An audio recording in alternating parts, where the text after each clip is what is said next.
There is a quiet, specific ache that comes with being present but unseen. It isn't loud or dramatic. It's more like the feeling of being a ghost, haunting the edges of a world that seems to have moved on without you. You are in the room, but the conversation flows around you. A river that has found a new path, leaving you on the dry bank. You are at the table, but the laughter and stories seem to be happening behind a pane of glass. Your own voice, when you use it, sounds surprisingly distant, as if it belongs to someone else. It's a profound and lonely paradox, to be fully here, in your own body, in your own life, and yet to feel utterly invisible. And so, the central question that settles in the quiet of the night is not about how to become seen again, but something deeper. What happens to a person when the world stops looking for them?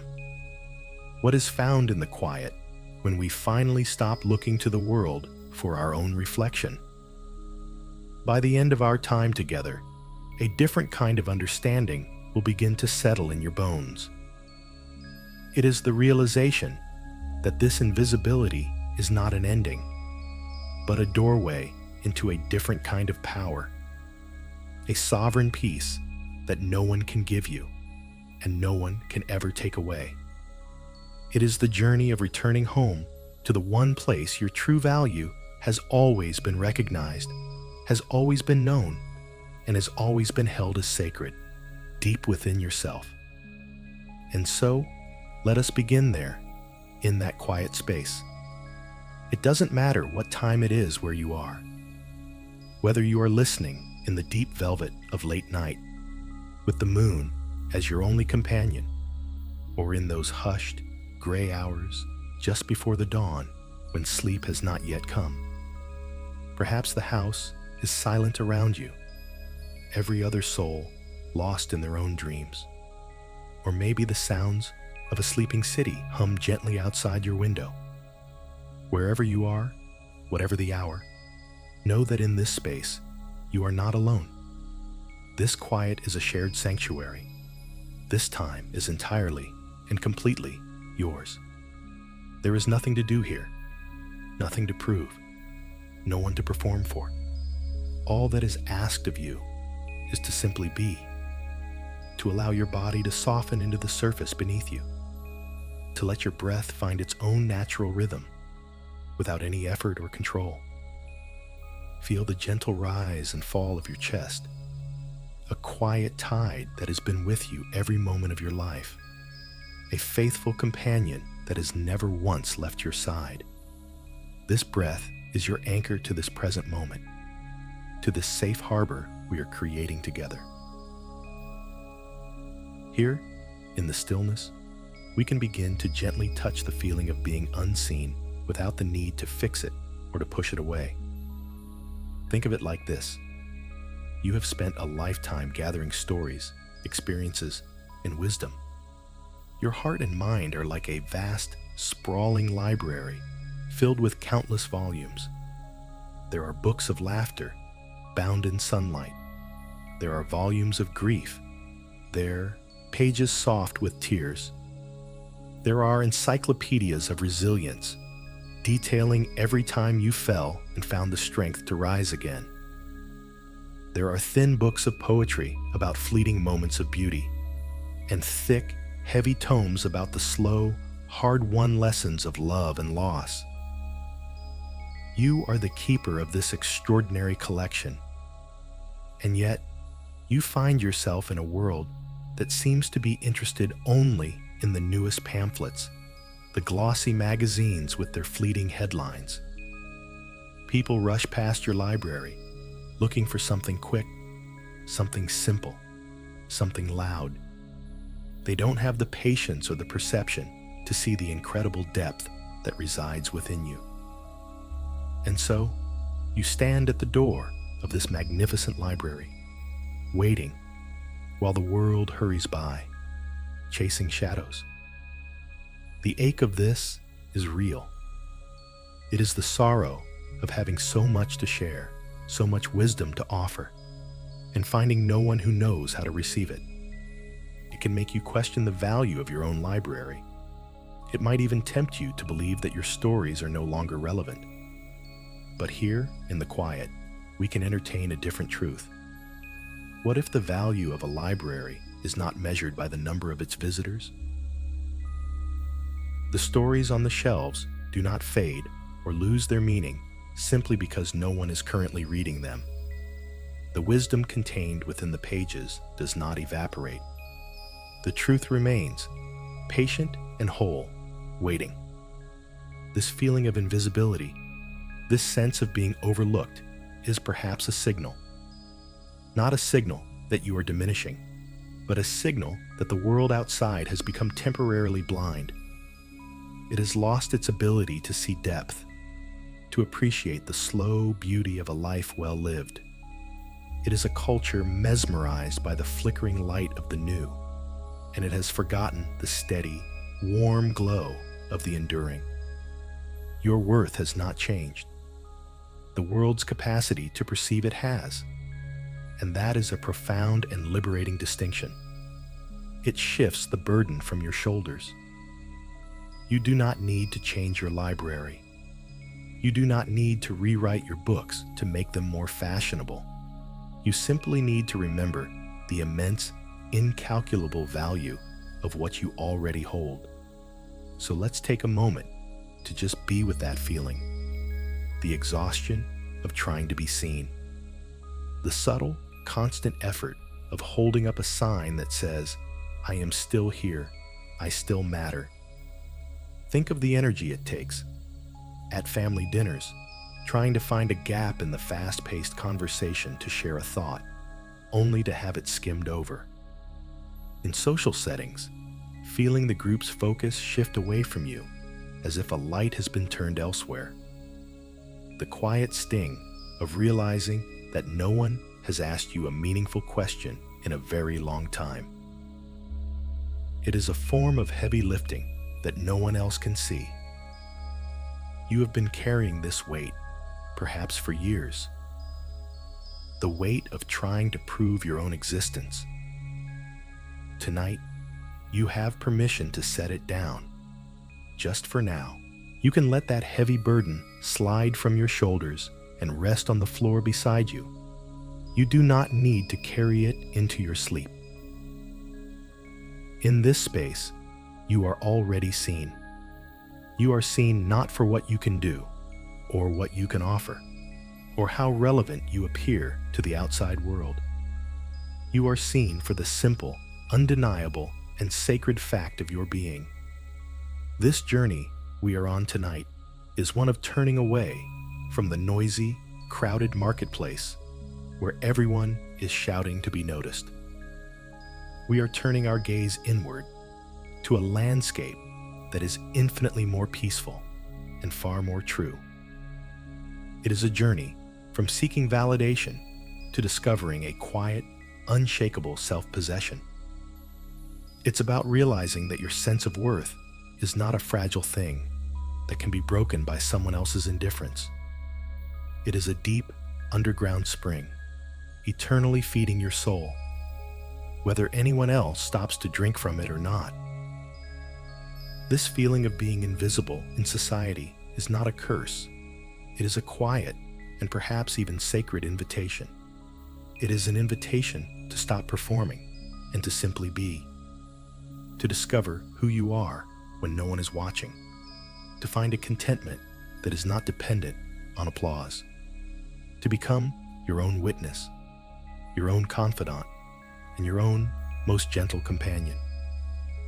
As you begin to drift, allow this intention to settle into your heart. Tonight, we are not striving to be seen by the world. We are coming home to be seen by ourselves. And here, in this quiet, honest meeting, we will find the peace you have been longing for, the rest you so deeply deserve. Now that you have gently set that weight down beside you, let's simply be with it for a little while. We don't need to analyze it or solve it. We are simply going to acknowledge what it is made of, without judgment, like a geologist observing a stone, noting its texture, its heft, its history. This weight is composed of 1,000 tiny moments, each one seemingly insignificant on its own, but together they form a heavy truth. It's the moment in a conversation when you offer a piece of wisdom, something you learned over decades of trial and error, only to have it met with a polite, vacant nod before the topic quickly changes to something lighter, something new. It's the feeling of being talked over, not out of malice, but out of a simple, thoughtless assumption that what you have to say is not as urgent or as interesting as what is happening in the now. It's the subtle but sharp sting of sharing a memory that is deeply important to you, and seeing the flicker of impatience in someone's eyes as they wait for you to finish so they can return to the faster rhythm of their own world. These moments accumulate. It's the experience of your advice being ignored in favor of a quick search on a phone, as if the algorithm holds more truth than a lifetime of lived experience. It is the quiet loneliness of being in a room full of people you love and realizing that the current of the conversation, the shared jokes, the cultural references are all flowing in a direction that you no longer fully understand, leaving you on a quiet sandbank of your own memories. It's the exhaustion of asking questions, trying to show interest, trying to stay connected, while feeling that very little of that curiosity is reflected back to you. The weight is the slow, dawning realization that your role may have shifted from an active participant to a silent observer, a beloved but static piece of history in the lives of those who are still busily writing their own. Each of these instances is a small, quiet dismissal, and the heart, in its infinite wisdom, registers every single one. There is no judgment here for feeling the pain of this. It is the natural response of a connected, loving human being. And the body feels this weight too. It has its own language for the experience of being unseen. Pay attention, just for a moment, to how this feeling lives in your physical self. Sometimes, it feels as if you are becoming transparent. It's a strange sensation, as if you are made of glass or smoke, and people's gazes pass right through you to the wall behind. You might find yourself instinctively making yourself smaller, pulling your shoulders in, taking up less space, as if to align your physical form with the invisible status you have been given. There can be a coldness that settles in the center of your chest, a quiet ache that has nothing to do with physical health and everything to do with a heart that feels unwitnessed. It can manifest as a heaviness in the limbs, an inexplicable fatigue that makes even small movements feel like a monumental effort. This is the body's response to the deep energy drain of trying to remain present in a space where your presence is not being fully registered. This is not your imagination. It is the physical translation of a deep emotional truth. Your body is telling you, in its own wise and ancient language, that it is tired of holding up a shield, tired of bracing for the small, continuous impacts of being overlooked. Beneath all of these specific hurts, beneath the physical sensations of transparency and heaviness, lies a much deeper emotional current. If we are very still and very gentle, we can feel it. It is a profound and quiet grief.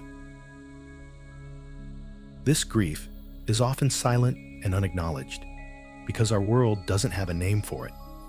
There are no ceremonies for this kind of loss. There are no sympathy cards for the slow fading of one's relevance in the social fabric.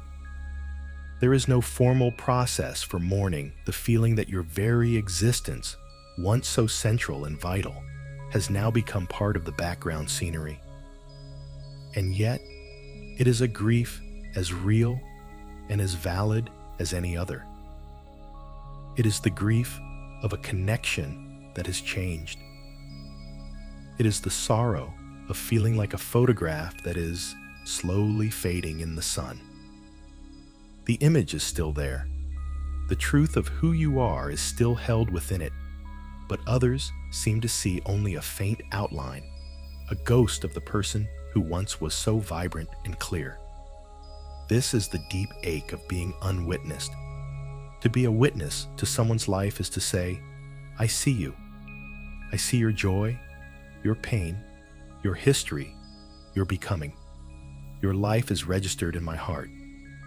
When that witnessing gaze from the outside world begins to dim, we can feel a profound sense of being set adrift. It's the grief that comes when you realize you have navigated immense challenges, accumulated a universe of knowledge, and cultivated a deep well of love. And there seems to be no one left who is truly curious about the map of your journey.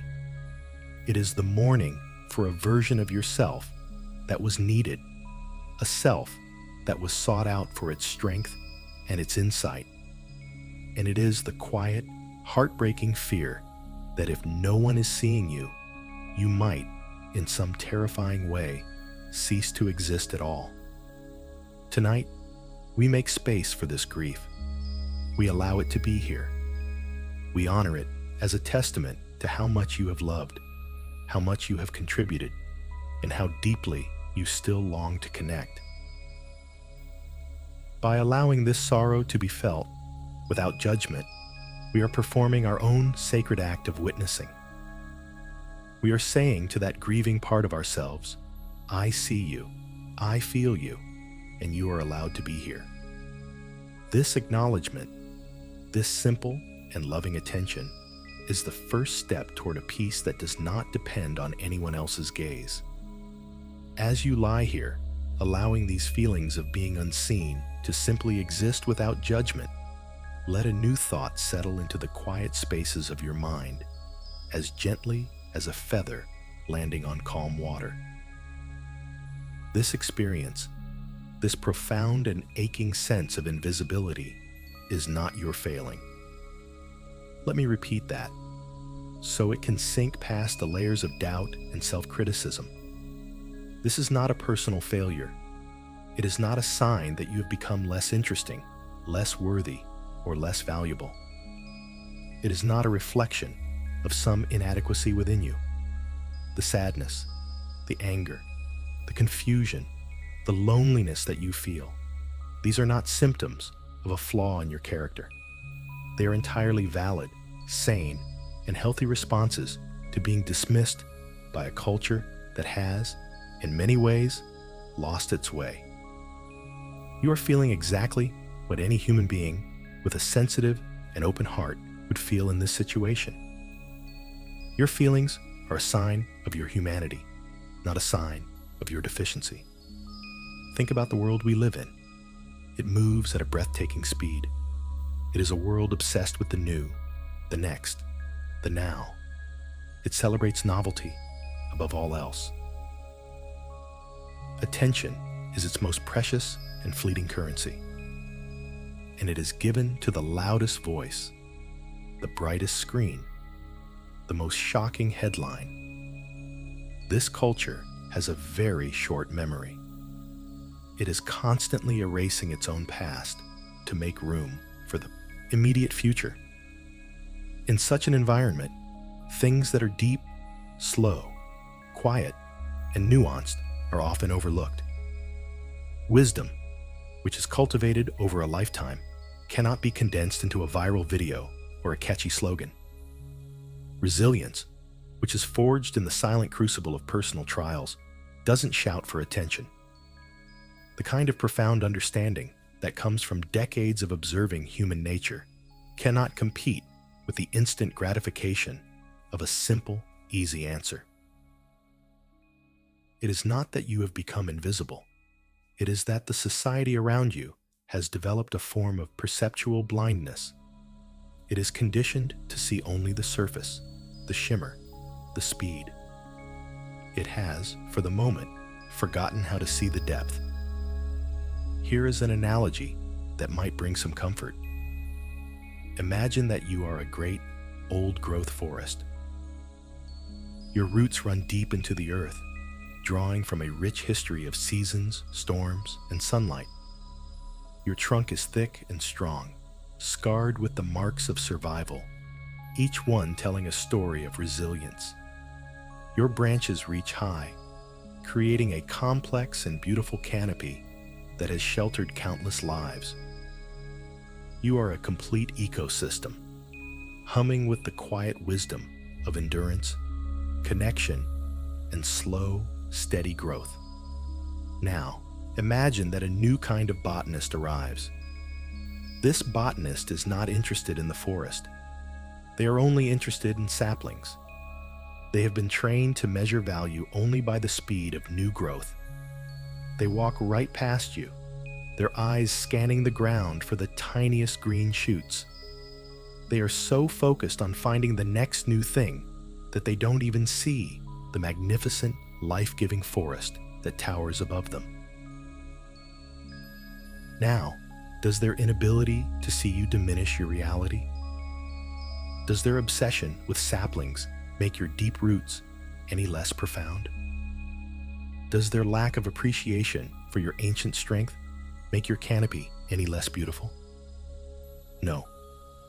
It simply means that they are looking for something else. Their narrow focus does not and cannot negate the truth of what you are. You are the forest, and your value is not dependent on the fleeting attention of those who are only looking for saplings. So, let's release the idea that you need to somehow become a sapling again. Let go of the exhausting belief that you must change yourself, shrink yourself, or reinvent yourself to be seen by a world that is looking for something else. Your anger at being overlooked is the righteous anger of the forest, feeling the careless footfalls of those who do not understand its sacredness. Your sadness is the deep, quiet grief of the ancient trees, who have so much shelter to offer, watching the world rush by in search of something far less substantial. Your confusion is the bewilderment of the ecosystem, wondering why anyone would prefer a single, fragile shoot to the interconnected strength of 1,000 deep roots. These feelings are not wrong. They are guardians. They are signals from your soul, telling you that something is out of balance, not within you, but in the values of the world around you. They are a call not to change who you are, but to more deeply and fiercely honor the truth of who you have become. You are a repository of a kind of knowledge that our fast world desperately needs, even if it doesn't know it yet. You understand context. You understand consequence. You have seen trends come and go, ideologies rise and fall. You have seen promises broken, and a strength you never knew you had rise from the ashes. You know that the most important things in life, love, trust, integrity, compassion, are not built in a day. They are cultivated over a lifetime, through seasons of drought and seasons of rain. This is a form of wealth that cannot be bought or sold. It is a treasure that is earned through the simple, profound act of living a life, of paying attention, of loving and losing and learning and carrying on. To feel unseen is painful, yes, but it doesn't have to be a source of shame. Tonight, let it become a source of quiet strength. You can begin to see this experience not as a judgment on your worth, but as an indictment of a culture that has forgotten what is truly valuable. You are not fading. You are holding steady. You are the deep, quiet note that provides the foundation for the entire symphony, even if others are only listening to the frantic melody on the surface. Allow this truth to comfort you as you drift. You are not a failure. You are a forest, and your roots run deeper than they will ever know. As we rest here with this understanding, this gentle reframing that shifts the issue from your worth to the world's perception, let's go even deeper. Let's touch the very heart of why this experience of being unseen is so profoundly painful. It hurts not because you are vain or needy. It hurts because it touches one of the most fundamental, ancient, and deeply human needs we all share, the need to matter. From the moment we are born, we seek the gaze of another. An infant searches for its mother's eyes, and in that loving reflection, it learns that it exists, that it is safe, that it is cherished. This is our first and most powerful lesson. To be seen is to be real. This need doesn't vanish as we grow older. It simply changes its form. As children, we shout, "Watch me," as we jump into the pool or ride a bike for the first time. We are not just showing off a new skill. We are asking for our existence, our growth, our courage to be witnessed and affirmed. As adults, we share our stories, our work, our hopes, and our fears with partners, friends, and colleagues. In this sharing, we are seeking to have our inner world acknowledged, to feel that our unique experience of life has a place in the larger tapestry of humanity. We are, all of us, from our first breath to our last, reaching out and asking the world, in 1,000 different ways, "Do you see me? Does my being here make a difference?" This need is not a weakness. It is not a flaw to be overcome. It is woven into the very fabric of our social DNA. Our ancestors survived because they were part of a tribe. To be seen by the tribe, to have your skills recognized and your presence valued, was essential for survival. To be cast out, to become invisible to the group, was a death sentence. This ancient wiring is still active within us. So when we feel unseen or dismissed by the society we live in, it triggers a primal alarm. A deep, instinctual part of us interprets this invisibility as a threat to our very existence. This is why it feels so destabilizing, so deeply unsettling. It's not just your ego that is wounded. It is your oldest survival instinct that is being activated. The pain is real because the need it comes from is one of the most real and essential parts of being human. So let us honor this need tonight. Let's give it the respect it deserves. Your desire to be seen, to feel that your life has meaning in the eyes of others, is not something to be ashamed of. It is a sign of your beautiful, living heart. It is the evidence of your capacity for connection. It is the echo of that first, fundamental human quest, to be held in the loving gaze of another and to know, in that moment, that we belong. The wound of invisibility is so painful because it tells a story that feels profoundly untrue to our soul. The story it tells is that our contributions no longer matter, that our wisdom is outdated, that the space we occupy could be better filled by someone else. It suggests that our life, once a vibrant and unfolding narrative, has reached its final chapter and is now just a book sitting on a shelf, gathering dust. When we are talked over, when our opinions are brushed aside, when our presence is barely registered, each one of these moments reinforces this false and painful story. It is a story of erasure. And so, the part of us that mourns is not just mourning a loss of status or attention.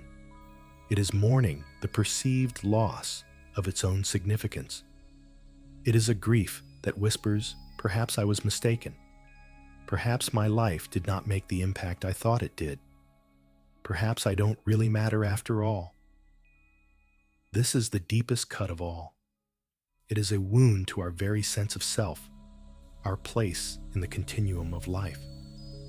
But here, in the safety and quiet of this space, we can challenge that story. We can hold it up to a gentler light. The fact that you feel this pain so acutely is the ultimate proof that you do matter. A heart that has ceased to care does not feel the sting of dismissal. A soul that has given up on connection does not ache with the sorrow of being overlooked. The very presence of this wound is the evidence of your enduring vitality. It proves that your spirit is still reaching for connection, that your heart is still open, that your desire to contribute and to be part of the world is still vibrantly alive. Your pain is not a sign that your story is over. It is a sign that you are still a deeply engaged, loving, and vital participant in the experience of being human. It is a testament to your unextinguished light. So let's offer a moment of profound compassion to that part of you that carries this wound.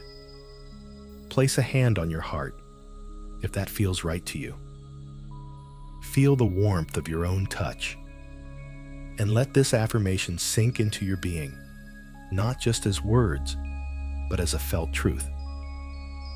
Your desire to be seen is not a weakness. It is a sign of your beautiful living heart. Let that sink in. Your desire to connect is not needy. It is the most natural and human impulse there is. The ache you feel is not a judgment on your worth. It is a measure of your capacity to love and your longing to belong. You are not wrong for feeling this way. You are beautifully, tenderly, and courageously human. By validating this fundamental need, by seeing it and honoring it within yourself, you begin the sacred process of becoming your own loving witness.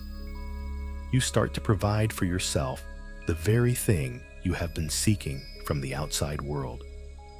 The quiet, steady, unconditional acknowledgement that you are here and that you matter. This is the foundation upon which we can build a new kind of peace, one that is not dependent on the shifting gaze of the world, but is rooted in the unshakable truth of your own heart. Now, having honored the deep and valid need to be seen, let us create a space where the heart can finally rest from its long and tiring vigil. For so long, it has been standing at the window, watching, waiting, hoping for a sign of recognition from the world outside. This constant state of alert, this hopeful anticipation, is utterly exhausting. It drains our reserves, leaving us feeling brittle and depleted. Tonight, we gently lead the heart away from the window. We draw the curtains, soften the lights, and create a safe, warm harbor right here, within your own being. This is a space where there is no need to watch or wait. A space where the exhaustion and frustration can finally be felt, not as problems to be solved, but as weary travelers who have come home to rest. There is nothing to do here but to allow the body to sink deeper into the comfort of your bed, to allow the mind to release its grip on the day's worries and slights, to allow the heart to finally be still. Imagine this inner space. For you, it might be a quiet, cozy room with a soft armchair and a glowing fireplace. Or perhaps it's a peaceful, hidden garden filled with the gentle scent of night-blooming flowers and the sound of a small, trickling fountain. It could be a calm, secluded beach at twilight where the waves whisper rhythmically against the shore. It doesn't matter what it looks like. What matters is how it feels. It feels safe. It feels private. It feels unconditionally welcoming. This is your sacred sanctuary, a place built by your own consciousness, exclusively for you. No one else can enter here without your permission. Here, you are not being evaluated or judged. Here, you do not have to be interesting, or useful, or relevant. You only have to be. In this harbor, you can let the mask of cheerful stoicism fall away. You can admit, if only to yourself, just how tired you are. Tired of trying. Tired of pretending it doesn't hurt. Tired of holding it all together. Let the full weight of that weariness be felt. Let it settle into your bones. Here, in this safe space, it is all right to be utterly and completely spent. Within this sanctuary, we can now give ourselves permission to mourn. This is a crucial and often overlooked step in the healing process. We are mourning the loss of a role, a place in the world that we once held. Perhaps it was the role of the capable parent whose children now lead their own independent lives, or the respected professional whose expertise is no longer sought after, or the central hub of a social circle that has since scattered. We helped build this world with our work, our love, our care, our attention. And it is a genuine loss to feel that the world you helped create no longer seems to have a vital place for you in it. To deny this grief is to deny the value of what was. So, let's not deny it. Let's honor it. Let yourself feel the sorrow of this transition. It's the same kind of bittersweet grief one might feel when packing up a beloved family home, filled with memories. You are not just leaving a physical space. You are leaving a chapter of your life's story. It is okay to feel a deep and profound sadness about that. It is okay to cry for the version of yourself that was so needed, so central, so deeply woven into the daily fabric of other people's lives. These tears are not a sign of weakness. They are a libation poured out in honor of a life richly lived. Think of it this way. All through the spring and summer of your life, you were like a magnificent, leafy tree. Your branches were full, providing shade, shelter, and sustenance to so many. People gathered under your canopy.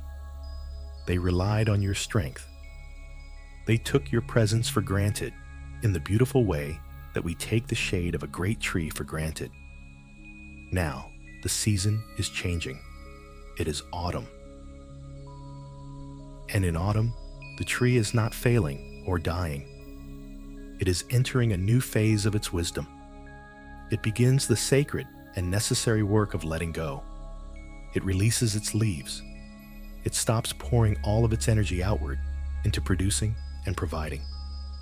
It begins to draw its life force inward, down into its core, into its trunk and its roots. This is not an act of surrender. It is an act of profound self-conservation and wisdom. The tree knows that winter is coming, a time for deep rest and integration, and it must gather its resources for the quiet time ahead. So, here in your safe harbor, let's begin this gentle, autumnal process. Allow these heavy feelings, the frustration, the hurt, the disappointment, the grief, to be like those autumn leaves. You don't have to rip them off or push them away. You simply have to allow the natural process of release to occur. See each small hurt, each moment of being overlooked, as a single leaf. One is yellow with disappointment. Another is red with a flash of anger. Another is brown and brittle with old sadness. For a while, you have been trying to hold on to all of them, believing that they were part of you. But now, you can feel a gentle, inner wind beginning to stir. It is the wind of acceptance, of self-compassion. And as it moves through you, it begins to loosen the grip of these feelings. One by one, they begin to fall away. They drift gently to the ground, no longer a part of you, but simply something that has passed through your experience. Watch them fall. Feel the lightness beginning to emerge in your branches. There is a clean, stark beauty in the bare branches of a tree in late autumn. You can see its true structure, its strength, its elegant form, unadorned. This is what you are moving toward, a state of being where you're not defined by the leaves of external validation, but by the deep, quiet strength of your own essential self.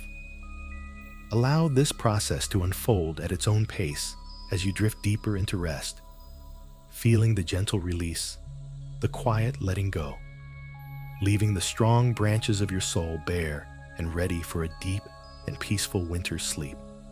In the quiet sanctuary of your inner harbor, with the heavy leaves of grief and frustration now gently released and composting on the forest floor, a new kind of lightness begins to fill the air. This is the lightness that comes not just from letting go of the pain, but from letting go of the work. For so long, you have been engaged in an exhausting, often unconscious form of labor. The work of trying to prove your relevance to those who seem determined not to see it. It is a tireless campaign waged in silence. Every time you carefully formulate a sentence to make your point heard in a fast-moving conversation, that is work. Every time you swallow a feeling of being dismissed and put on a pleasant smile to keep the peace, that is work. Every time you research a new topic or a new piece of technology just to feel that you can keep up, that you still belong in the modern world, that is work. It is the work of holding up your own resume to a world that is no longer hiring for your position, and it is utterly depleting. Tonight, you can resign from that job. You can tender your resignation, effective immediately. There is no notice period required. You can simply, quietly, lay down the tools of this thankless task. You can release the immense and constant pressure of auditioning for a role that you have already played and played brilliantly for decades. Imagine the feeling of this release. It's like finally taking off a heavy backpack you didn't even realize you were carrying. Suddenly, your shoulders feel lighter, your spine lengthens, you can breathe more deeply. The energy that you were spending on this constant low-grade effort of self-justification can now flow back into your own system, to be used for your own healing, your own peace, your own quiet joy. You no longer have to strain to be heard over the noise. You can allow the noise to continue on its own, a distant storm that no longer has anything to do with the quiet weather of your own soul.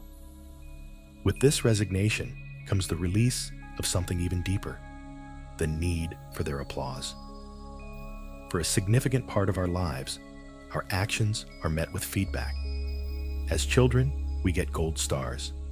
As students, we get grades. As professionals, we get promotions and performance reviews. As parents, we get the clear and immediate feedback of our children's needs and their love. We become accustomed to a certain call and response.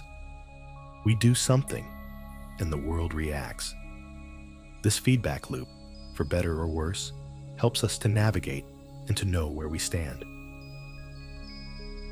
But as we move into a different phase of life, that external applause can begin to fade. The performance reviews stop. The children grow up and need us in a different, less constant way. The audience for our daily lives gets smaller and quieter. And if we are still standing on the stage, waiting for a round of applause that is no longer coming, we will be left in a very lonely and painful silence. The healing comes when we realize we no longer need to be on that stage. We can release the need for their recognition, their validation, their applause. It's not that their recognition wouldn't be nice, it's that our well-being is no longer dependent upon it. We can begin to cultivate our own internal applause. We can become the one who recognizes our own small victories the patience we showed, the kindness we offered, the wisdom we held in silence. We can become the one who validates our own feelings, acknowledging our own sadness or joy without needing anyone else to co-sign it. We are moving from a state of dependence on external validation to a state of sovereign self-possession. The truth of your worth, the truth of your contributions, the truth of the love you have given and received, these things are not diminished one bit by the absence of an audience. A truly beautiful piece of music is still beautiful, even if it is played in an empty hall. Its value is inherent in the notes themselves, not in the number of people who hear it. You are that music.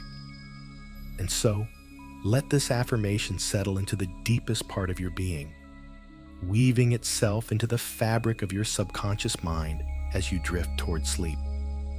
Let it become a new default setting for your soul. I no longer seek my reflection in eyes that cannot see me. Feel the quiet power in that statement. It is not an angry or defiant declaration. It is not a bitter turning away from the world.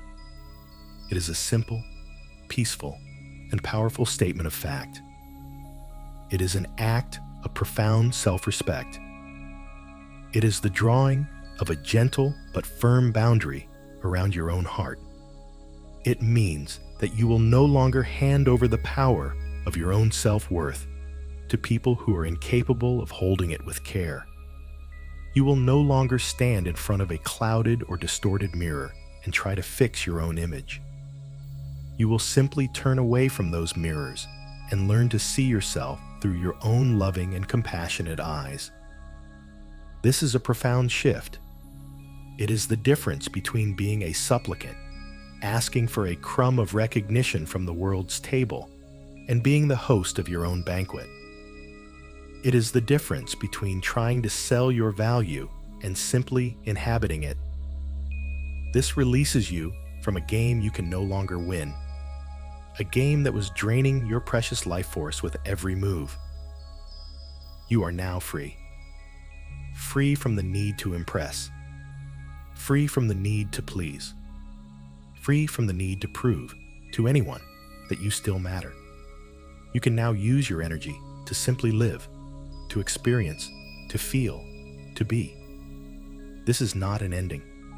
It is the beginning of a more authentic and peaceful way of being in the world. As you relax more and more deeply, let go of all the unseen chains that have bound you to this struggle. Feel them dissolving, turning to dust, and blowing away on the gentle breeze of your own out-breath. You are being set free, not from the world, but from the need for the world to define you. And in that freedom lies an immense and quiet peace. As this feeling of release deepens, as the unseen chains dissolve into the quiet air around you, we can now introduce the core reframe of our journey together tonight. It is a subtle but profound shift in perspective, a gentle turning of the kaleidoscope that changes the entire pattern. Let this idea land softly in your mind, not as a demand or a harsh truth, but as a gentle, liberating possibility. The experience you have been labeling as invisibility is perhaps not about you at all. It is not a property of your being. It is not that you have become unseen. It is that the culture around you has become, in many ways, blind.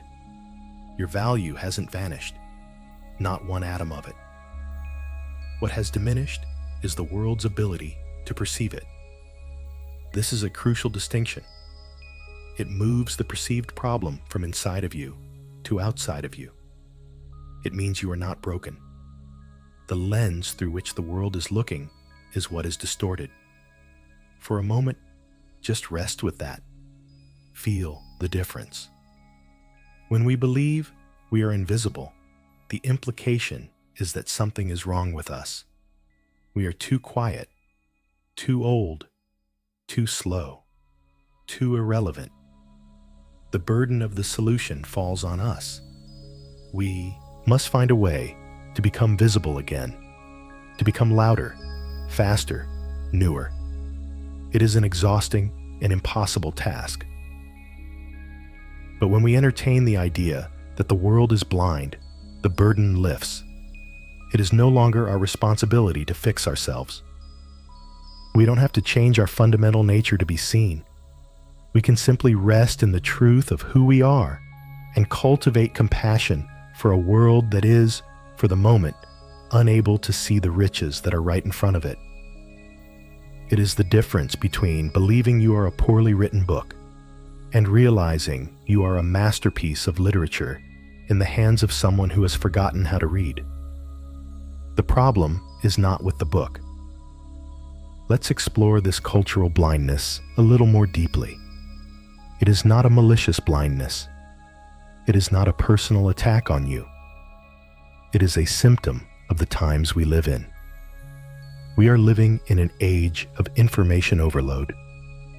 Every single day, we are bombarded with more data, more images, more opinions, more demands on our attention than any human beings in history have ever had to process. Our brains, in a desperate act of self-preservation, have adapted. They have learned to skim, to scroll, to seek out the most stimulating, most novel, most immediately gratifying pieces of information. We have all, to some extent, trained our minds to be impatient. We want the summary, not the full story. We want the headline, not the nuanced article. We want the instant connection, not the slow, deep cultivation of a relationship. In this environment, wisdom, which is inherently slow, deep, and nuanced, becomes very difficult to perceive. It doesn't come with flashing lights or a catchy soundtrack. It often speaks in a quiet voice. It reveals itself not in a single, explosive moment, but over time, through consistency, patience, and presence. This is why a culture that prizes novelty over wisdom will inevitably overlook you. It is not a personal rejection. It is a systemic issue. It is like a person who has eaten nothing but sugary, highly processed food for years. Their palate has become desensitized. If you offer them a piece of simple, wholesome, perfectly ripe fruit, they may find it bland. They might not be able to taste its subtle, natural sweetness. Is there something wrong with the fruit? Of course not. The fruit is perfect as it is. The problem lies with the palate that has forgotten how to appreciate true nourishment. You are that wholesome, nourishing fruit. Your life, your experiences, your hard-won wisdom. This is the real sustenance. And you are offering it to a world that has, in many ways, developed a craving for junk food. Their inability to taste your sweetness does not make you any less sweet. So, when you find yourself being overlooked in a conversation, or when your advice is passed over for a quick online search, try this gentle reframe. Instead of thinking, "They don't see me," try thinking, "They are not equipped to see this right now." Instead of feeling, "I am irrelevant," try feeling a quiet compassion. Their world is moving so fast, they have lost the ability to perceive what is real and enduring. This shift is not about arrogance or feeling superior. It is about accuracy. It is about correctly identifying the source of the problem. It protects your heart from taking on a wound that does not belong to it. The truth of who you are is a constant. It is like the North Star. It is always there, shining with a steady, quiet light. Now, on some nights, the sky is filled with clouds. On other nights, the city lights create so much pollution that only the brightest, most obvious planets are visible. Does the North Star cease to exist on those nights? Does its position in the heavens change? No. It is still there, holding its place, offering its guidance. It is simply obscured from view by temporary conditions. You are that North Star. The clouds of cultural distraction, the light pollution of constant novelty, do not diminish your truth or change your position. They simply make you harder for some people to see, for a little while. Understanding this allows you to relax. You can stop striving to be seen. You can stop trying to burn brighter than all the city lights. It's a futile and exhausting effort. Instead, you can simply continue to be the star that you are. You can hold your position with dignity and grace. You can continue to shine your steady, quiet light, knowing that your value is not determined by how many people are looking up at you on any given night. Your value is inherent in your very existence, in the constant and reliable truth of who you are. This reframe, from invisibility to blindness, is a key. It unlocks the door to a room of profound peace. In this room, you are free to be exactly as you are, without apology, without the need to justify your own light. You can simply be and trust that your being is and has always been more than enough. Building upon this gentle reframe, upon this understanding that the issue is one of blindness rather than invisibility, let's take another crucial step. Let's begin to untangle two things that our society has masterfully and tragically woven together: our inherent human worth and our perceived marketability or social currency.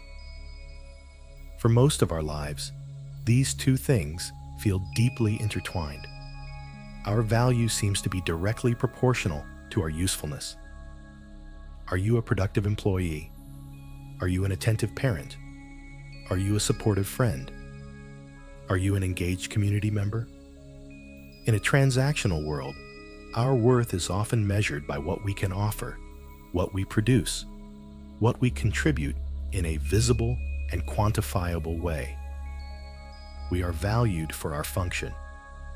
And when that function changes, when we retire from a career, when our children become self-sufficient, when our energy levels naturally shift, we can fall into the trap of believing that our worth itself has diminished. It feels as though our stock price has fallen on the open market of society. But here, in the deep quiet, we can explore a more profound and enduring truth. Your inherent human worth has absolutely nothing to do with your marketability. It is not a commodity to be bought, sold, or traded. It does not fluctuate based on the whims of social trends or the demands of the economy. It is not dependent on your productivity, your utility, or your relevance to the current cultural conversation. Your worth is a fundamental, unchangeable, and sacred quality of your existence. It was bestowed upon you at the moment of your birth, and it will remain with you, whole and intact, until your final breath. It is the simple, luminous fact of your being. It is the dignity of your unique consciousness, the irrefutable value of your one precious life. To believe that this immense, intrinsic worth could be diminished by something as flimsy as social relevance is like believing the value of the sun could be determined by the stock market. Let's use that analogy of the sun. The sun rises every single morning. It pours out light, warmth, and energy unconditionally. It is the source of all life on our planet. Its value is absolute and unquestionable. Now, imagine someone sitting in a windowless room, engrossed in a game on their phone. From their perspective, the sun doesn't exist. It has no relevance to their current activity. They are not feeling its warmth or seeing its light. Does their lack of awareness diminish the sun's power? Does their indifference make the sun any less essential to the rest of the world? Of course not.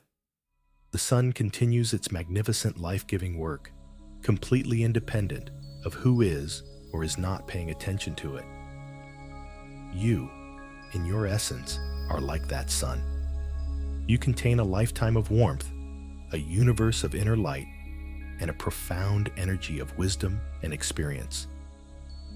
If the world, or parts of it, have retreated into a windowless room, captivated by flickering screens and temporary games, that is a statement about them, not about you. Your light has not dimmed. Their curtains are simply drawn. A fascinating and telling aspect of our modern world is how we determine who to pay attention to. So much of it is driven by commerce.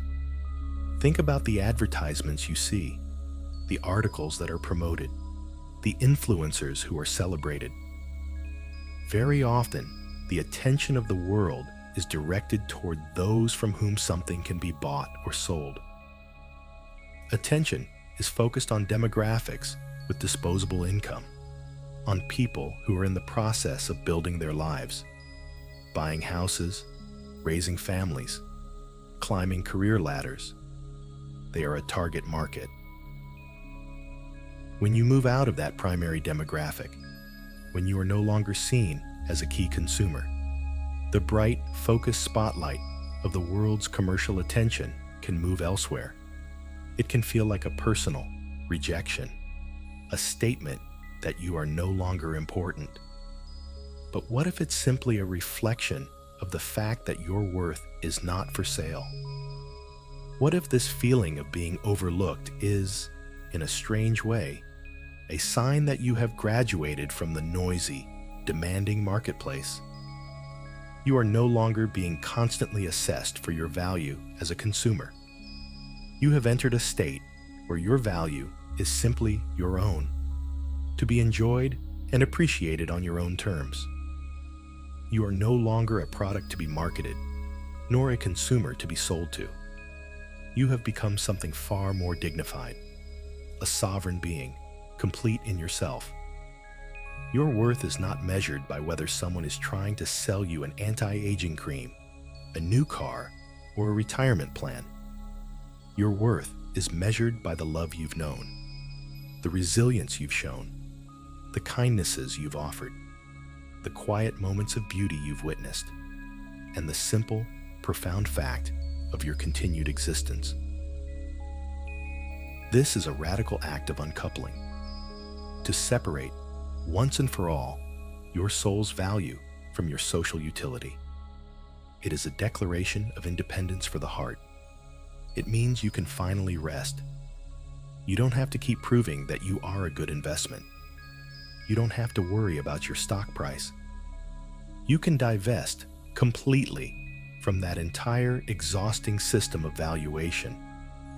You can move into a new economy, an economy of being, where the only currency is presence, authenticity, and peace.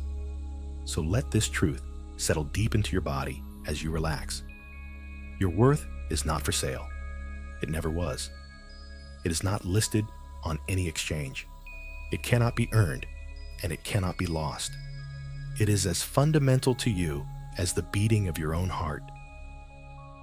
Feel the profound peace that comes with this realization.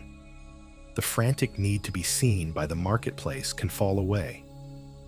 The anxiety of becoming irrelevant can dissolve because you understand that you were never relevant in that shallow way to begin with. Your significance runs much deeper. It is etched into the lives of the people you have loved. It is written into the fabric of the world you have touched. It is held in the vast, silent library of your own soul.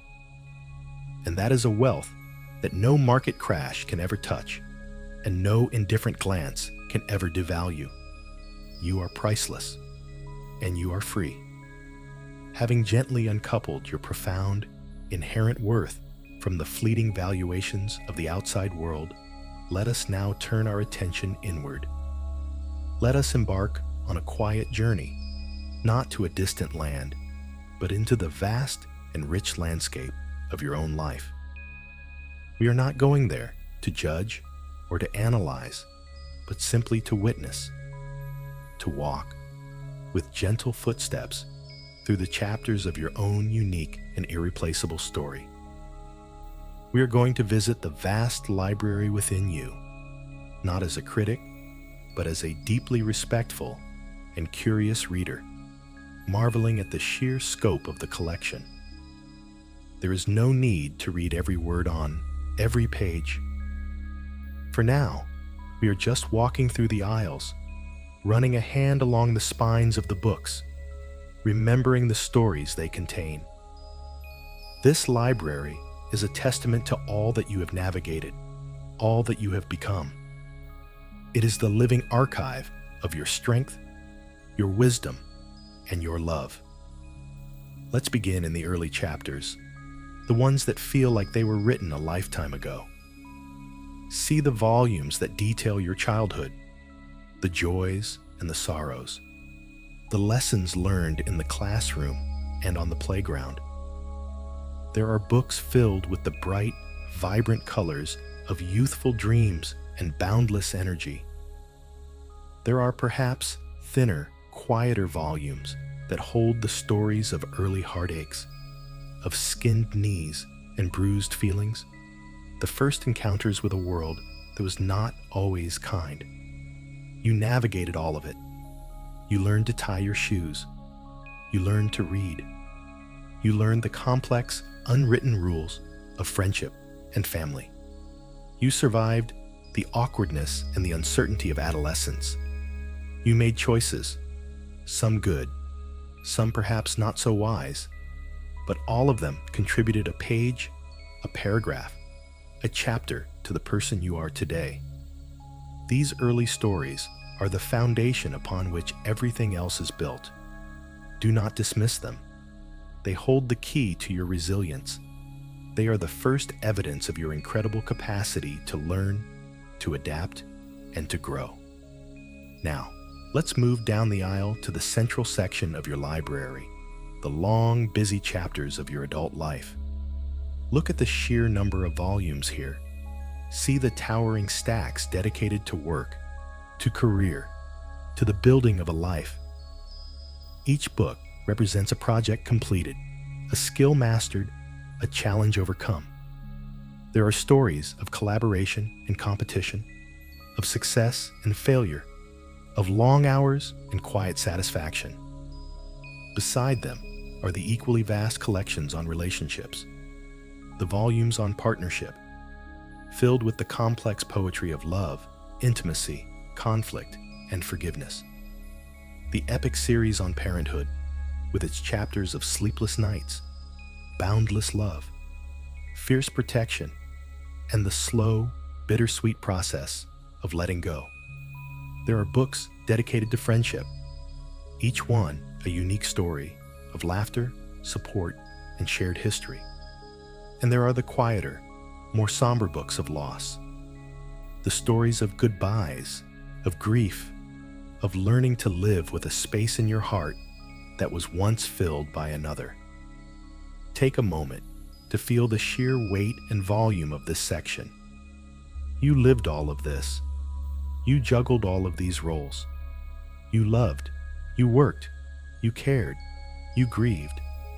You were the main character in 1,000 different stories, all unfolding at once. And woven through all of these more obvious collections are the ones that are perhaps most precious. These are the books of your inner life. They may not be as thick or as visible to the outside world, but they are the heart of your library. There is the volume that details every time you faced a fear and walked through it. There is the book that chronicles your moments of quiet courage, the times you stood up for what was right, even when it was difficult. There is a beautiful, illustrated encyclopedia of all the moments of unexpected beauty you have witnessed. A perfect sunset, the kindness of a stranger, the sound of rain on the roof. There is a slim, profound book of wisdom that contains the essential lessons you have learned, the truths that you now know in your bones. And there is a sacred, handwritten journal that holds the story of your own becoming.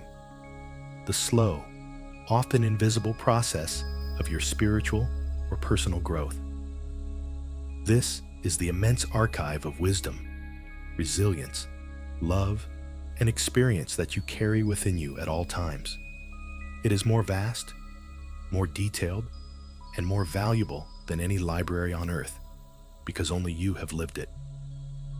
As you stand in the quiet reverence of your own library, let this affirmation resonate in the stillness.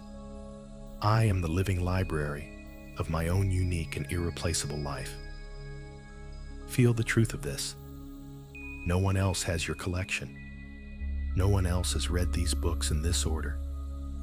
No one else has felt the joy and the sorrow contained in these specific pages. This archive is yours alone.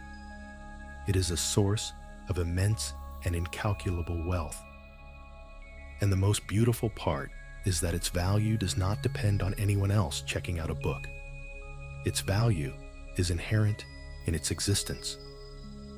The stories are true, whether anyone else reads them or not. The wisdom is potent, whether anyone else asks for it or not. The love is real, whether anyone else acknowledges it or not. When you begin to feel unseen by the world, remember this library. Close your eyes and walk through its aisles. Remind yourself of the incredible narrative you contain. The world, in its haste, may only see the cover of your book, or perhaps just the title on the spine. It may make a quick judgment based on the publication date, assuming it is an old story with nothing new to say. But you know the truth. You know that within these covers lies a universe of experience. You know the plot twists, the moments of high drama, the quiet passages of profound insight. You know the strength of the protagonist, you. By taking this gentle journey inward, by reacquainting yourself with the vastness of your own story, you begin to source your sense of significance from a much deeper and more reliable well. You are not just a person feeling overlooked in the present moment. You are the culmination of a magnificent epic story. You are a living, breathing, walking library. And that is a truth so profound and so powerful that it can hold you steady, even when the world outside seems to have forgotten how to read. Having journeyed through the vast, irreplaceable library of your own life, having felt the weight and the wonder of the stories you carry, we now arrive at the heart of our practice tonight. This is the moment of the great turning. The turning away from the search for an external witness, and the turning toward the powerful, loving witness who has been with you all along. For your entire life, you have been seeking a gaze from the outside that says, I see you, I understand you, I value you. And now, in the quiet of this sanctuary, you come to the profound realization that this gaze is already present. It has always been present. It is your own. You are the one you have been waiting for. You are the compassionate, loving witness you have been so desperately seeking. Think about it for a moment. Who was there for every single event in your library? Who felt every joy, every sting of rejection, every moment of quiet triumph? Who heard every unspoken thought, every secret fear, every whispered hope? It was you. You were there when you took your first steps. You were there for your first heartbreak. You were there on the sleepless nights when you worried about your children or your future. You were there in the moments of quiet contemplation when you felt a connection to something larger than yourself. There has not been a single second of your existence that has gone unwitnessed. Your own awareness, your own consciousness has been the constant, unwavering companion to your entire life's journey. It has been the silent, steady camera recording every scene, the faithful scribe noting down every feeling. Nothing has been missed. Nothing has been forgotten. It is all held perfectly and completely within you. And so, we now begin the gentle practice of turning this awareness inward, not as a critic or a judge, but as a loving friend. Imagine you are sitting down with the person who has lived your life. You are sitting across from them in a quiet, comfortable space. You look into their eyes, your own eyes, and for the first time, you see them not as a collection of flaws and failures, but as a courageous survivor, a dedicated learner, a person who has done their absolute best with what they knew at the time. You can now offer yourself the empathy you have so often and so freely given to others. You can say to yourself, silently in your heart, I see how hard you have tried. I see the battles you fought in silence. I see the love you gave so generously. I see the times you were hurt and the incredible resilience with which you healed and carried on. I see your goodness. I see your strength. I see you. Feel the profound shift that happens when this witnessing comes from within. It is a homecoming. It is the end of a long and lonely search. This is not an act of ego or narcissism. It is an act of profound spiritual maturity. It is the realization that you are the sole, true authority on the meaning and value of your own life. For so long, we grant this authority to others. We look to our parents, our partners, our bosses, our society to tell us if we are good enough, if we are worthy, if our life has meaning. We hand over the gavel and allow them to be the judge of our existence.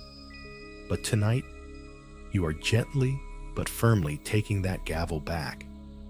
You are stepping up to the judge's bench of your own life, not to pass sentence, but to offer a final, compassionate verdict. And that verdict is one of acquittal, of acceptance, of profound respect for the journey you have walked. No one else has the right to define the meaning of your story. Only you, the one who has lived every single line, can do that. And you can choose, right now, to define it as a story of value, of purpose, and of immense inherent worth. This inner witness is not a harsh critic. It is not the voice of your inner perfectionist that points out all your mistakes. That is a different voice, one that has been conditioned by the outside world. The true inner witness is much quieter, much kinder. It is the spacious, silent awareness in which all your experiences have unfolded. It is like the sky, the weather of your life, the storms of anger, the clouds of sadness, the bright sunshine of joy. It is all passed through this sky. The sky doesn't judge the weather. It doesn't cling to the sunshine or condemn the storm. It simply allows it all to be, holding it all with a vast, unwavering, and peaceful presence. You can learn to rest in this sky-like nature of your own awareness. From this perspective, you can watch the feelings of being unseen arise, and you can hold them with a gentle, compassionate embrace, knowing they are just a passing cloud, not the truth of the whole sky. Finding this quiet strength in being the authority on your own life's meaning changes everything. It means that when you are in a room and you feel overlooked, you are not truly alone. Your own loving witness is right there with you, seeing you, acknowledging your feeling of hurt, and reminding you from a deep and quiet place of your unshakable worth. It means you can begin to offer yourself the very things you were hoping to get from others: approval, understanding, validation, and love. You become a wellspring of your own nourishment. You are no longer a thirsty traveler, looking for a sip of water from a world that often seems like a desert. You are the oasis itself. This doesn't mean you will never again desire connection or appreciation from others. It simply means that your survival, your fundamental sense of self-worth, no longer depends on it. It becomes a preference, not a desperate necessity. And in that shift lies an incredible freedom and a profound, unshakable peace. As you drift deeper into sleep, let this be your focus. The feeling of your own warm, steady, and loving presence, witnessing yourself with a kindness that asks for nothing in return. You are seen. You are known. You are held by you. As you rest in this profound state of self-witnessing, feeling the steady, loving gaze of your own awareness, something remarkable begins to happen. A new feeling starts to emerge, quietly and unexpectedly, from the shadows of being unseen. It is a feeling of freedom. For so much of our lives, being seen is a double-edged sword. On one hand, it brings the validation and connection we crave, but on the other, it brings the immense pressure of scrutiny. When all eyes are on us, we are constantly performing. We have to be on. We have to meet expectations, maintain a certain image, say the right things, and wear the right masks.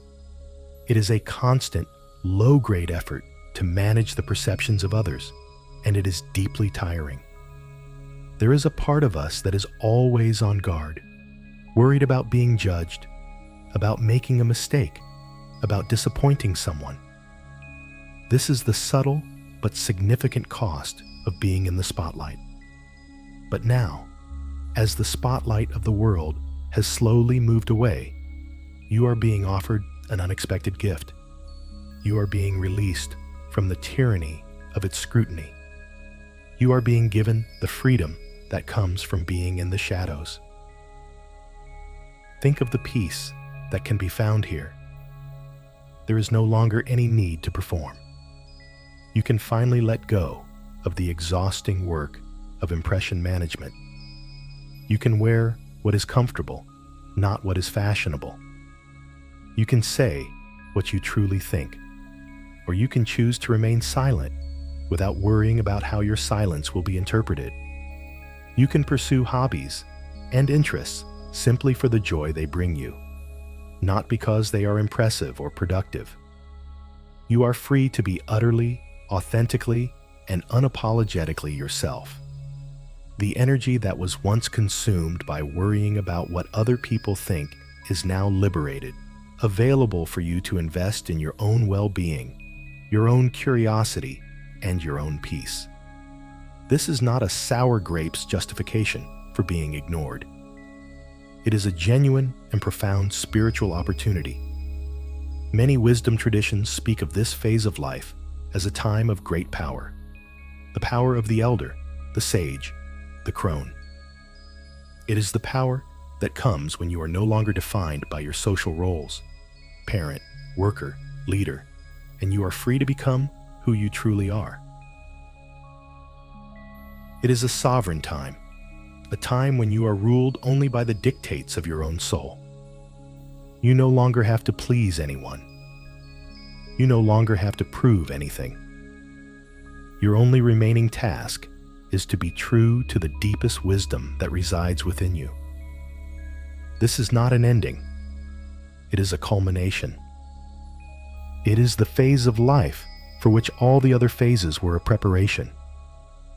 You have spent decades gathering the wood, the experiences, the lessons, the heartbreaks, the joys.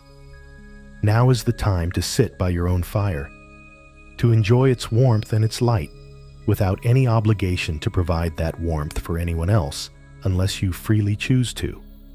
Consider the quiet power in this. When you are no longer trying to get something from others, their approval, their attention, their validation, your interactions with them can become much cleaner, much more authentic. You can listen without an agenda. You can offer a piece of advice without being attached to whether or not it is taken. You can be present with people simply for the sake of connection, not as a means to an end. You become a safer presence for others because you are not needy. You are full within yourself. You are no longer a hungry ghost seeking to be fed by the world's attention. You are a quiet mountain, solid and complete, whose presence is a source of stability and peace for all who encounter it, whether they consciously realize it or not. There is an immense and gentle power in this kind of non-demanding presence. It is a gift to a frantic world. Let's reframe this phase of life. It is not a slow fade into irrelevance. It is a deliberate, dignified retreat from the noise. It is a conscious choice to inhabit a quieter, more authentic space. It is not an invisibility that has been forced upon you. It is a cloak of peace that you are now choosing to wear. This cloak allows you to move through the world with a new kind of lightness and freedom. You can observe the dramas of life without being drawn into them. You can watch the frantic striving of the world with a compassionate, knowing smile. You have already run that race. You have already climbed that mountain. Now, you have earned the right to simply sit at the summit and enjoy the view. This is not detachment in a cold or unfeeling sense. It is a warm, loving disengagement from the anxieties and pressures that no longer serve you. It is the peace that passeth all understanding. So, as you lie here, drifting deeper into a state of profound rest, allow yourself to embrace this newfound freedom. Feel the spaciousness that opens up when you release the need to be seen in a certain way. Enjoy the quiet luxury of your own company. Savor the peace of no longer being under the microscope. This is not a consolation prize. It is the grand prize. It is the reward for a life well lived. It is the entry into a state of being that younger, more visible people can only dream of. A state of true inner freedom, where your sense of self is no longer a fragile reflection in the eyes of others, but a solid, luminous presence radiating quietly from your own core. This is not the end of the story. It is the beginning of the most peaceful and powerful chapter yet. A chapter written not for an audience, but for the sacred audience of one, your own wise and loving soul. Now, as the profound peace of this freedom settles over you, let us begin the gentle and sacred work of weaving this truth into the very fabric of your being. It is one thing to understand an idea with the conscious mind. It is another, far more powerful thing to allow it to sink deeper, to become an embodied reality, a core belief that informs your every cell. As you drift on the edge of sleep, your subconscious mind is particularly open and receptive. It is like fertile soil, ready to receive the seeds of a new and more liberating truth. And the truth we are planting tonight is this: your worth is inherent, unconditional, and completely independent of any outside opinion. This is not just a comforting thought. It is a fundamental principle of your existence that you are now reclaiming. Let's begin with the body. Your body has been holding the story of being unseen for a long time. It has learned to hold tension in the shoulders, a subtle bracing against the next small slight. It has carried a quiet ache in the heart, a physical echo of the emotional pain of dismissal. It may have learned to make itself smaller, to hold its breath, to retreat. Tonight, we invite the body to learn a new story. As you breathe in, imagine you are breathing in this new truth of self-worth. Imagine this truth as a warm, golden light, With each inhalation, draw this light deep into your lungs and feel it begin to spread throughout your entire body.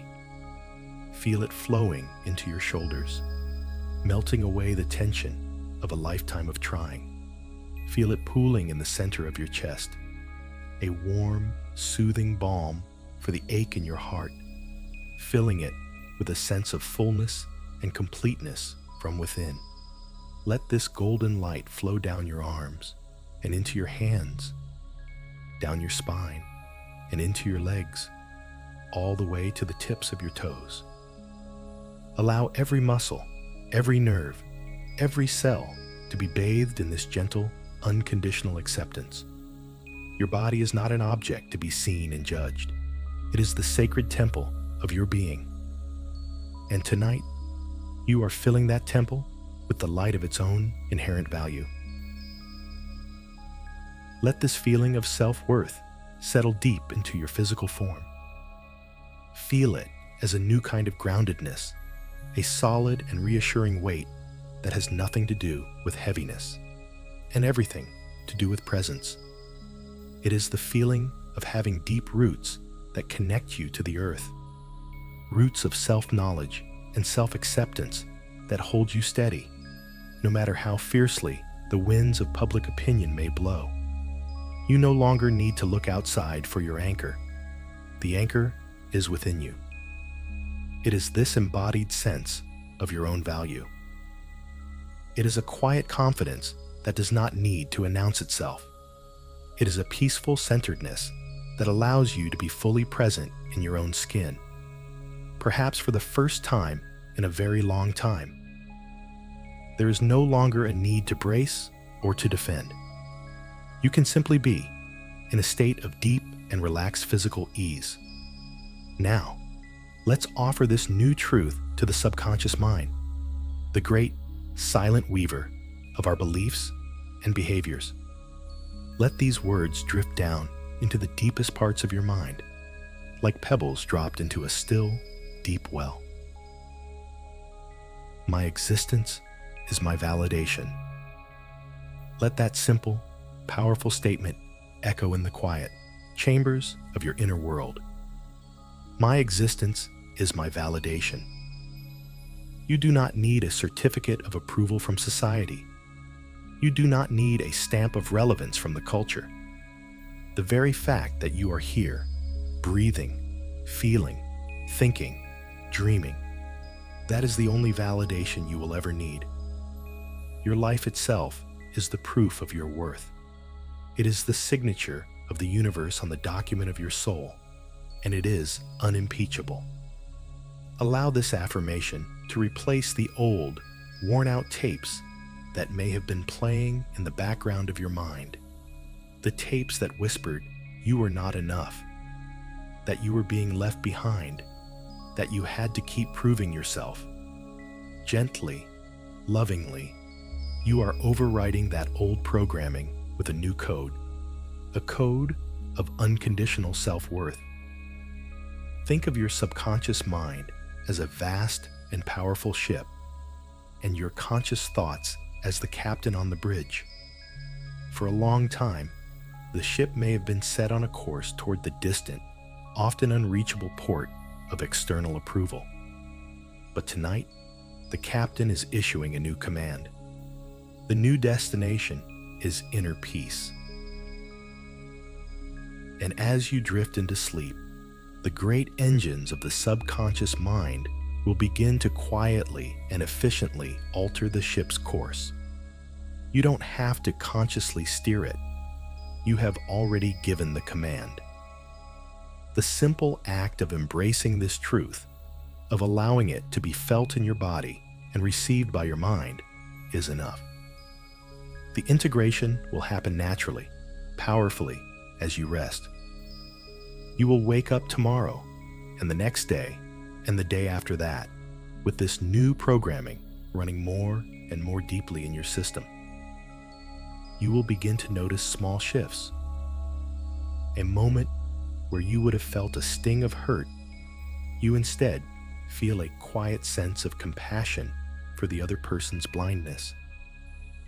A moment Where you would have stayed silent for fear of being dismissed, you might find yourself speaking your truth, simply and without attachment to the outcome. This process of weaving is not a one-time event. It is a gentle, ongoing practice. But it begins here, tonight, in this state of deep relaxation and receptivity. You are reclaiming the loom of your own inner world. You are choosing the threads. And the tapestry you are beginning to weave is one of dignity, of peace, and of a quiet, unshakable strength. It is a masterpiece woven not for display in a public gallery, but to be a warm, comforting blanket for your own soul. So, as you let go of the day and surrender to the pull of sleep, trust in this process. Trust that the seeds you are planting tonight will take root. Trust in the profound wisdom of your own being to heal itself, to reorient itself toward its own truth, its own light. Your existence is your validation. Let this be the last, gentle, and most profound truth that accompanies you into your dreams. As this deep truth, that your very existence is your validation, settles into your body and mind, a profound sense of fullness begins to arise. It is a quiet, warm, and deeply satisfying feeling of contentment.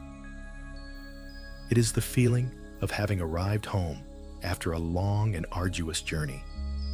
For so much of your life, you have been on a quest, searching for something outside of yourself that would finally make you feel whole. The right job, the perfect relationship, the approval of others, a sense of belonging in the world. And now, in this quiet moment, you realize that the destination was never a place or a person. It was a state of being. And that state of being is right here, within you, now. You are already whole. You have always been whole. The search is over. This is the feeling of inner sufficiency. It is the quiet, unshakable knowing that your own inner universe is enough. For decades, you have cultivated this vast and beautiful inner landscape. You have planted gardens of kindness, built mountains of resilience, and carved out deep, clear rivers of wisdom. You have weathered storms of grief and basked in the sunlight of joy. This inner world is uniquely yours. It is filled with the treasures of a lifetime of experience. And now, you can finally turn your full attention to it, not as an escape from the outer world, but as a recognition of its immense and intrinsic value. You no longer need to stand at the gate, hoping for visitors. You can turn inward and begin to explore the magnificent territory of your own soul. Imagine yourself walking through this inner landscape. Revisit the moments of pure, simple joy that are stored there. The feeling of sunshine on your face, the sound of a loved one's laughter, the taste of a perfectly ripe piece of fruit. These memories are not just ghosts of the past. They are living energies that you can access at any time. Wander through the library of your wisdom, pulling a book from the shelf and remembering a hard-won lesson that now guides you. Sit by the quiet lake of your compassion and feel the deep, still water of your capacity to love and to forgive. This inner universe is rich, complex, and endlessly fascinating, and it is yours alone to explore. It does not require a ticket for admission. It does not demand that you be anything other than exactly who you are. It is a kingdom where you are the beloved and respected sovereign. Inhabiting this kingdom, you feel a profound sense of fullness.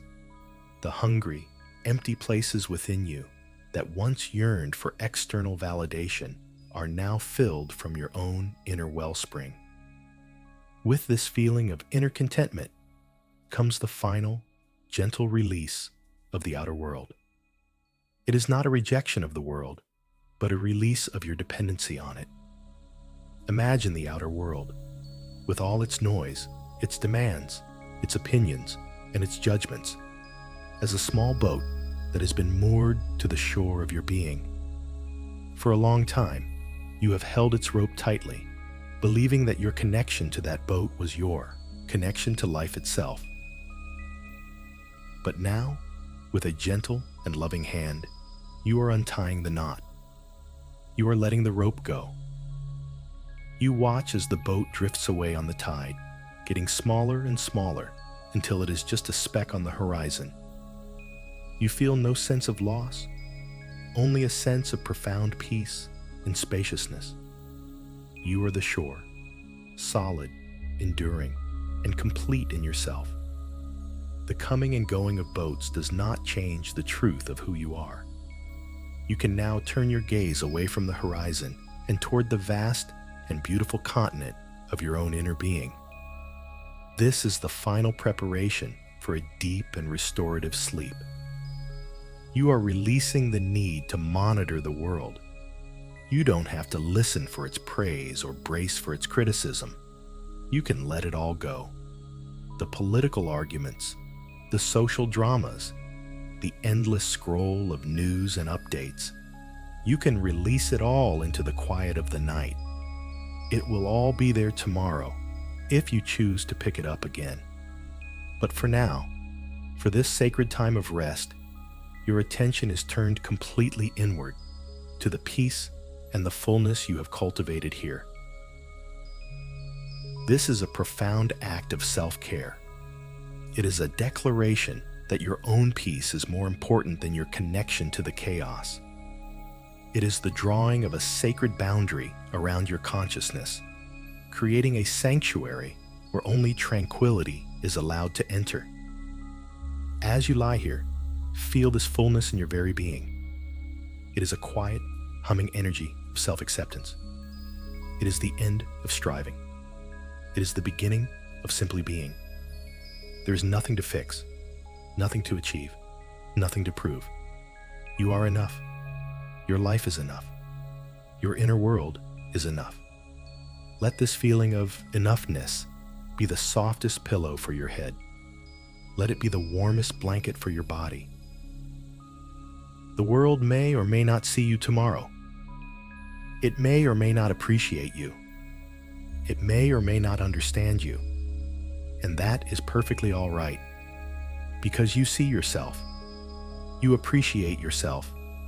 You understand yourself.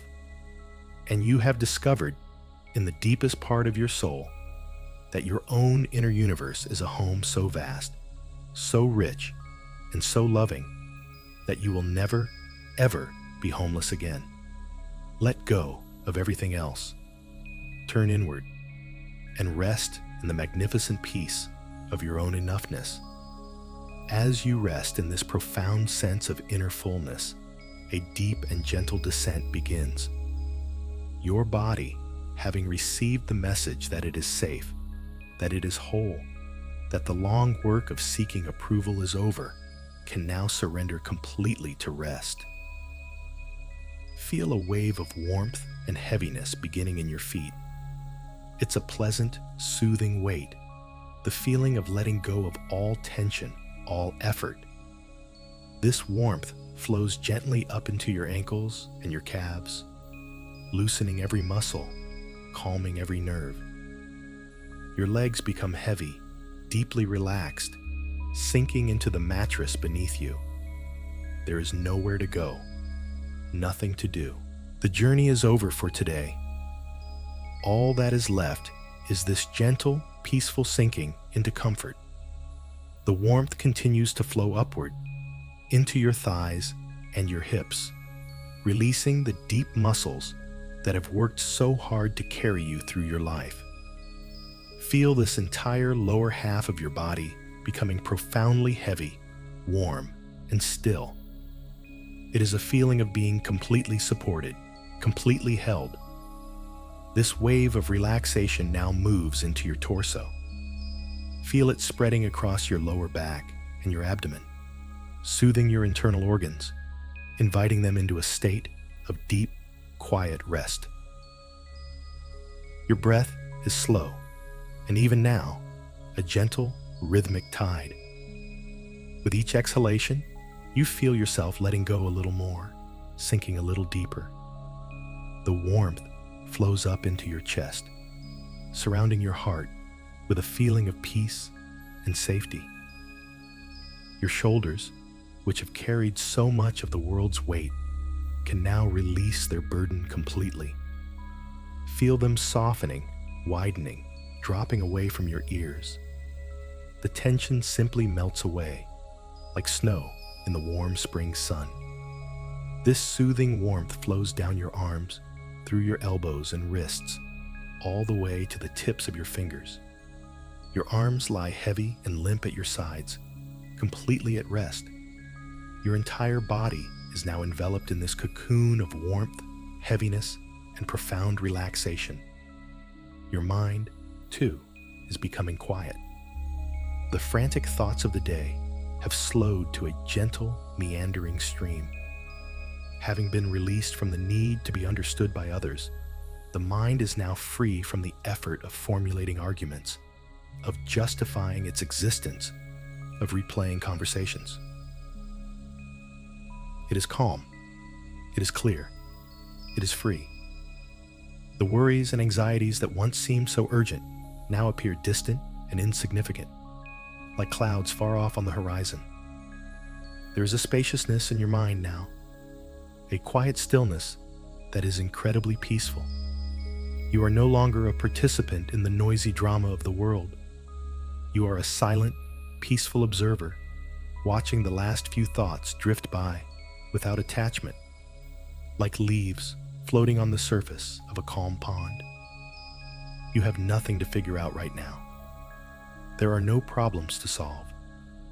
All that is required is for you to rest in this stillness, to allow the gentle silence to wash over you, cleansing and renewing your mind.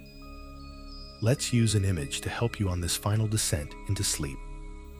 Imagine that you are lying on your back in a small, sturdy boat, floating on a calm, dark river at twilight. The air is soft and mild. The sky above is a deep, velvety indigo, dotted with the first few stars. You are completely safe in this boat. It holds you perfectly. You can feel the gentle, rhythmic rocking as the river's current carries you along. You don't have to row or steer. The river knows exactly where it is going. It is carrying you toward a vast, peaceful sea of deep sleep. You can hear the gentle lapping of the water against the side of the boat, a soothing, hypnotic sound. You can see the dark shapes of the trees along the riverbank slipping by, silent witnesses to your journey. There is a profound sense of peace and trust here. You are being held. You are being carried. You can let go completely. With every gentle rock of the boat, you feel yourself drifting deeper, deeper into relaxation, deeper into peace, deeper toward the welcoming embrace of sleep. You release all control, trusting the current of the river. This river is your own inner wisdom, your own natural rhythm, and it is carrying you home to rest. The boat is your body, held safely by the waters of your own being. The stars above are the quiet, steady truths we have uncovered tonight. That you are whole, that you are worthy, that you are enough.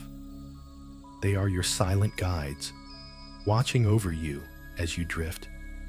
There is no effort required. There is nothing to do but to allow yourself to be carried. The gentle motion of the water is lulling you, soothing you, drawing you down into the most profound state of rest you have felt in a very long time. The river is slow and wide and peaceful. It is the perfect vessel to carry you from the world of doing into the world of being.